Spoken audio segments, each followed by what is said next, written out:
आइए सुनते हैं आज की कहानी, जिसे लिखा है डॉक्टर मुनीश आहूजा जी ने। कहानी का नाम है जादुई लॉकेट। एक समय की बात है, एक गांव में दो सहेलियां रहती थी, नेहा और रेखा।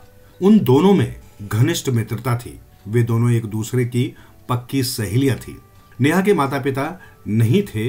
उसके पिता का बचपन में देहांत हो गया था और अभी कुछ महीने पहले ही उसकी मां का भी देहांत हो गया था, जिसकी वजह से नेहा बिल्कुल अकेली रह गई थी। तो रेखा नेहा को बिल्कुल भी अकेला नहीं छोड़ना चाहती थी, इसलिए वो हर वक्त उसका ध्यान रखती थी। कभी कभी तो रेखा नेहा के घर पर 2-4 दिन रुक जाया करती थी। हालांकि उन दोनों का घर ज्यादा दूर नहीं था, परंतु रेखा नेहा के साथ इसलिए ज्यादा वक्त बिताती थी ताकि नेहा को अकेलापन महसूस न हो और उसका वो अच्छे से ध्यान रख सके। तब एक दिन रेखा नेहा के पास आती है और नेहा से कहती है कि नेहा, तुम्हें पता है, अभी कुछ दिन बाद हमारे गांव में मेला लगने वाला है। हर साल हम उस मेले में जाते हैं, तो इस बार भी हम दोनों साथ में चलेंगे। नेहा कहती है कि नहीं रेखा, मैं इस बार तुम्हारे साथ नहीं जा सकूंगी। इस बार मेरा जाने का बिल्कुल भी मन नहीं है। रेखा समझ जाती है कि नेहा इसलिए नहीं जाना चाहती क्योंकि अभी अभी कुछ महीने पहले ही उसकी मां का देहांत हुआ है और उस दिन के बाद से नेहा बहुत ज्यादा दुखी रहने लग गई थी। नेहा के पास ज्यादा पैसे भी नहीं थे जो वो मेले में जाकर कुछ खरीद सके। रेखा कहती है कि नहीं नेहा, तुम मेरी पक्की सहेली हो। तुम्हें पता है ना, मैं तुम्हारे अलावा कभी भी कहीं पर भी किसी और के साथ नहीं जाती हूँ, तो तुम मेरे लिए इतना नहीं कर सकती। मैं जानती हूँ कि तुम बहुत उदास रहने लगी हो, परंतु मैं हूं ना तुम्हारे साथ। मैं तुम्हें कभी भी अकेला नहीं छोड़ूंगी और तुम ज्यादा चिंता मत करो। तुम्हें जिंदगी में आगे बढ़ना तो होगा ही और तुम्हें अपनी जिंदगी अच्छे से जीनी चाहिए, नहीं तो तुम्हारी माँ को अच्छा नहीं लगेगा कि उनके जाने की वजह से तुम इतनी ज्यादा उदास रहने लगी हो। फिर नेहा कहती है कि हाँ मैं जानती हूँ, परंतु फिर रेखा नेहा की बात को बीच में काटते हुए कहती है कि परंतु कुछ नहीं, मैंने कहा ना तुम मेरे साथ चल रही हो तो बस चल रही हो। तब नेहा कहती है कि अच्छा बाबा ठीक है, मैं तुम्हारे साथ चलने के लिए तैयार हूँ, बस अब तो खुश हो ना तुम। तब रेखा कहती है कि हाँ अब मैं बहुत खुश हूँ।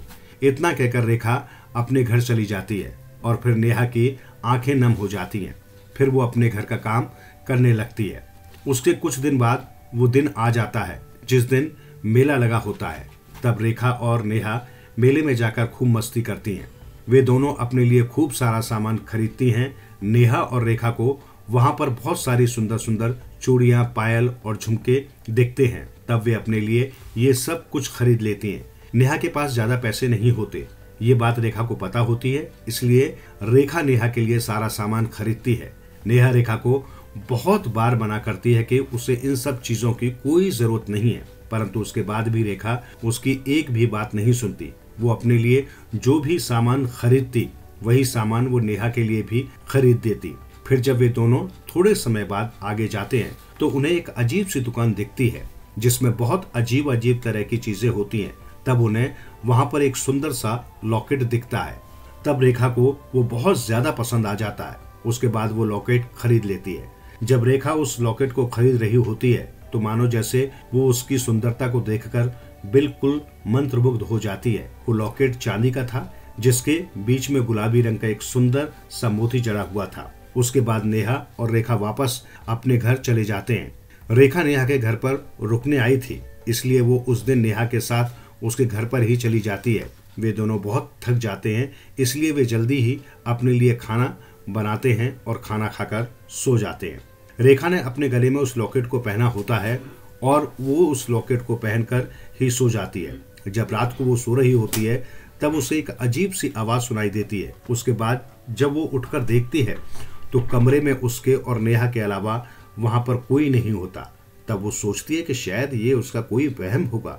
फिर वो सोचती है कि वो इस लॉकेट को अभी उतार कर रख दे। जैसे ही वो उस लॉकेट को उतार कर बगल में रखी मेज पर रख रही होती है तभी वो लॉकेट नीचे गिर जाता है। नीचे गिरने के बाद उसमें से एक बहुत ही तेज रोशनी निकलती है जिसमें से एक परी निकलती है। इसी शोर की वजह से नेहा की भी आंख खुल जाती है और वो देखती है कि उनके सामने एक बहुत ही सुंदर परी खड़ी है। जब नेहा और रेखा उस परी को इस तरह अचानक अपने सामने देखती हैं तो वे बहुत डर जाती हैं। तब वो परी उनसे कहती है कि घबराओ मत, मैं एक अच्छी परी हूँ, मैं तुम्हें नुकसान पहुंचाने नहीं आई हूँ। तब रेखा उस परी से कहती है कि आप यहाँ पर क्यों आई हैं। तब परी बताती है कि मेरा नाम सेलिना है, मैं इस लॉकेट में कैद हो गई थी। हमारी परियों की दुनिया बिल्कुल अलग है और वहां पर एक बुरी चुड़ैल ने हमारे ऊपर आक्रमण कर दिया और हमारी रानी परी को अपनी कैद में रखा है। जब मैंने उस चुड़ैल का विरोध किया तब उसने मुझे इस लॉकेट में कैद कर दिया था। तब मेरी सहेली ने उस चुड़ैल के पास से इस लॉकेट को चुरा लिया था। तब रेखा आगे कहती है कि परंतु आप हमारी इंसानी दुनिया में कैसे आए। तब वो परी आगे बताती है कि उस बुरी चुड़ैल ने अपने जादू की सहायता से हमारी रानी परी को अपनी कैद में रखा है और हमें अपनी रानी को किसी भी कीमत पर बचाना होगा, परंतु ये काम हम अकेले नहीं कर सकते, इसमें हमें इंसानों की सहायता की जरूरत है। इसलिए मेरी सहेली इस लॉकेट को लेकर इस इंसानी दुनिया में आ गई थी। परंतु चुड़ैल को जब ये बात पता चल गई, जिसके बाद मेरी सहेली ने इस लॉकेट को उस मेले में छोड़ दिया था। उसके बाद वो चुड़ैल मेरी सहेली को अपने साथ कैद करके वापस हमारी दुनिया में ले गई है, क्योंकि उस चुड़ैल को ये डर है कि अगर हम किसी इंसान को अपने साथ हमारी दुनिया में ले जाएंगे तो हम आसानी से उस चुड़ैल का मुकाबला कर सकते हैं। तब रेखा और नेहा परी की ये सारी बात सुनकर बहुत ज्यादा हैरान हो जाती है। नेहा परी से पूछती है कि एक आम इंसान किस तरह से आपकी दुनिया को उस चुड़ैल से बचा सकता है। आपको तो जादू भी आता है, परंतु हम तो एक मामूली से इंसान हैं, हम तो भला उस चुड़ैल को कैसे हरा सकते हैं। तब वो परी बताती है कि उस चुड़ैल को श्राप मिला है कि अगर गलती से वो किसी इंसान के खून की बूंद को भी पी लेगी तो उसी समय उसका अंत हो जाएगा। उसके बाद वो परी रेखा और नेहा से अपनी दुनिया में चलने के लिए निवेदन करती है। पहले तो रेखा और नेहा को बहुत ज्यादा डर लगता है कि वो किस प्रकार परी की सहायता कर पाएंगे। फिर नेहा परी से कहती है कि मैं आपके साथ चलने के लिए तैयार हूँ, मैं आपकी सहायता अवश्य करूंगी, और वैसे भी इस दुनिया में मेरा कोई भी नहीं है। अगर मुझे कुछ हो भी जाता है तो किसी को मेरे जाने से कोई गम भी नहीं होगा। तब रेखा नेहा की बात सुनती है तो उसे नेहा की इस बात से बहुत ज्यादा दुख होता है। तब रेखा नेहा से कहती है कि तुम ऐसा सोच भी कैसे सकती हो कि तुम्हारे जाने से किसी को दुख नहीं होगा। मैं तुम्हारे बगैर जीवित नहीं रह सकती। तुम मेरी जिंदगी में सबसे ज्यादा मायने रखती हो और तुम ये बात अच्छे से जानती हो कि मैं तुम्हें अकेले कहीं पर भी नहीं जाने दूंगी। उसके बाद रेखा भी परी के साथ चलने के लिए मान जाती है। पहले तो नेहा रेखा को अपने साथ जाने से मना करती है, परंतु रेखा बहुत जिद करती है। उसके बाद वे दोनों परी के साथ उसकी दुनिया में जाकर उनकी सहायता करने के लिए तैयार हो जाते हैं। तब परी अपने जादू की सहायता से नेहा और रेखा को अपने साथ अपनी दुनिया में ले जाती है। जब वे दोनों परी की दुनिया में जाते हैं तो वे वहां की सुंदरता को देखकर बिल्कुल मंत्रमुग्ध हो जाते हैं। जब वे देखते हैं कि वहां पर इतना सुंदर बड़ा सा बगीचा है, उसमें इतने सुंदर सुंदर फूल वृक्ष हैं और वहां पर इतनी सारी छोटी और बड़ी परियां हैं जो कि हवा में उड़ रही थी।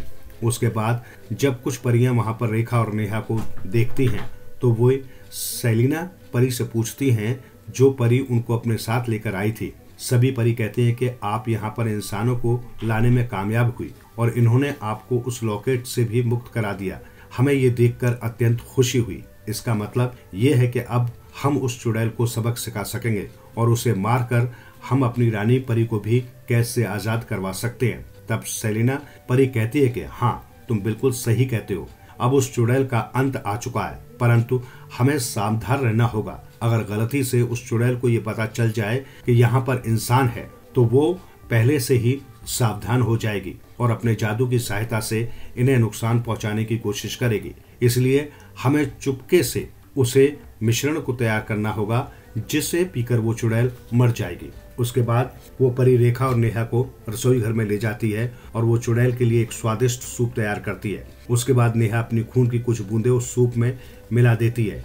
फिर जब चुड़ैल के खाने का समय होता है तब एक नन्ही परी उस सूप को लेकर चुड़ैल के पास चली जाती है और कहती है कि लीजिए महारानी, मैं आपका खाना लेकर आई हूँ, आप इसे खा लीजिए। तब चुड़ैल कहती है कि कहीं तुमने इसमें कुछ मिलाया तो नहीं है। तब वो नन्ही परी डर जाती है कि कहीं चुड़ैल को सब सच न पता चल जाए। तब चुड़ैल हंसते हुए कहती है कि अरे, मैं तो मजाक कर रही थी। उसके बाद चुड़ैल उस सूप को पी लेती है। जब चुड़ैल उसको पीती है तो उसके शरीर में एक अजीब सा दर्द होने लगता है। फिर वो दर्द के मारे खूब तड़पने लगती है और जोर जोर से चिल्लाने लगती है। उस सूप को पीते ही चुड़ैल मर जाती है और एक प्रकाशित रोशनी होती है।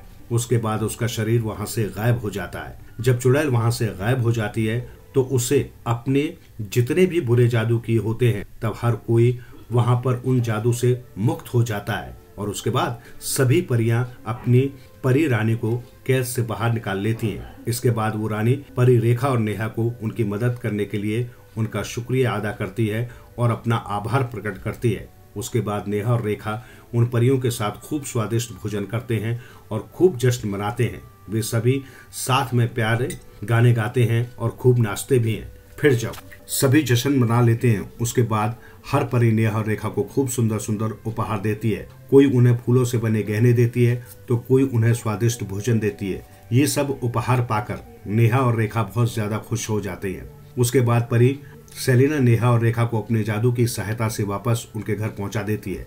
जब वे दोनों वापस अपने घर जाती हैं तब नेहा देखती है कि उसके कमरे में एक बक्सा रखा है जिसमें बहुत सारे सोने की मुद्राएं हैं। तब परी कहती है कि ये हम सब की तरफ से तुम्हारे लिए एक छोटा सा उपहार है। तब नेहा और रेखा कहते हैं कि उन्होंने किसी उपहार के लिए उनकी सहायता नहीं की। तब परी कहती है, मैं जानती हूँ तुम दोनों बहुत अच्छी हो और तुमने उपहार के लालच में हमारी सहायता नहीं की, बल्कि तुम दोनों का दिल बहुत ही साफ है और तुम दोनों बहुत अच्छी और प्यारी हो, इसलिए तुमने हमारी सहायता की। परंतु ये हमारी तरफ से एक छोटा सा उपहार है तो तुम इसे मना मत करो। उसके बाद परी सेलिना उनसे अलविदा लेकर वापस अपनी दुनिया में चली जाती है। इस तरह नेहा और रेखा की जिंदगी में एक बहुत ही रोमांचक किस्सा जुड़ जाता है, जिसके बाद से वे दोनों परियों के उपहार की सहायता से दूसरे लोगों की सहायता करने लगी थी। इस कहानी से हमें ये शिक्षा मिलती है कि हमें निस्वार्थ ही सभी की सहायता करनी चाहिए। इस कहानी को सुनने के लिए आपका बहुत बहुत धन्यवाद। कृपया नीचे कमेंट बॉक्स में अपने विचार साझा करें और बताएं कि आपको ये कहानी कैसी लगी। आपके सुझाव से हम और बेहतरीन कहानियां प्रस्तुत करने का प्रयास करेंगे। आप हमारे चैनल पर कौन कौन सी कहानियां देखना चाहते हैं, कृपया हमें आपके टॉपिक सुझाएं और हम उन पर कहानियां तैयार करेंगे। रहिए सदैव स्पिरिचुअल टीवी के साथ और हमेशा खुश रहिए।